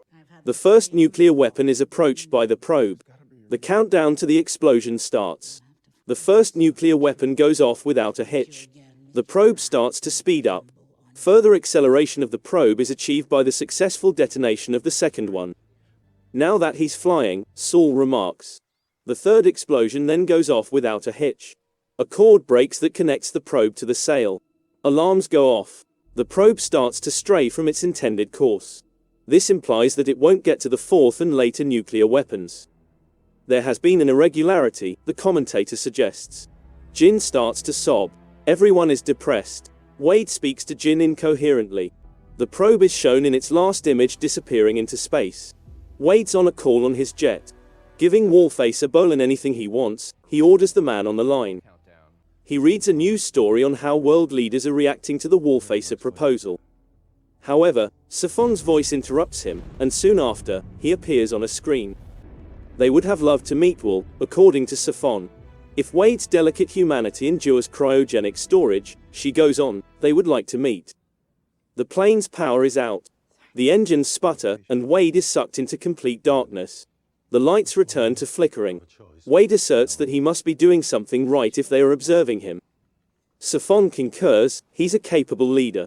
She goes on to say that Wade is a part of their goal and should know that there will be a place for him when they get there. She disappears off the screen. However, after a moment, the lights flicker and she appears to be inside the plane with him. They will always be with Wade, according to Safon. They'll see anything they want him to see, she claims. Until the day of your death, she says. Wade watches a retinal countdown while she talks, which rapidly approaches 0. Sitting next to him is his own corpse, eyes gone and blood seeping from its sockets. Safon is no longer alive. A military transport jet continues to fly outside the aircraft. Jin sits at the pool at the Magic Beach Motel with Saul. Saul inquires about her estimate of Will's duration of floating. According to Jin, he will cross a star after 6,000 years. He could fall down the gravity well, but she doesn't think so. He is going to exit the Milky Way in another 5 million years. The two saddest-looking bastards are what Da Shi calls them as he approaches. Saying, I can't take any Henry V bullshit, Saul orders him not to give him a speech. Da Shi claims to have acted in a school play as Henry V. According to Saul, going through periods of depression can be a natural reaction to life. After losing a few fights, Da Shi queries if he's giving up the war. He goes on to say that they managed to get the probe traveling more quickly than any artificial object has ever done. Jin states again that the expedition was unsuccessful.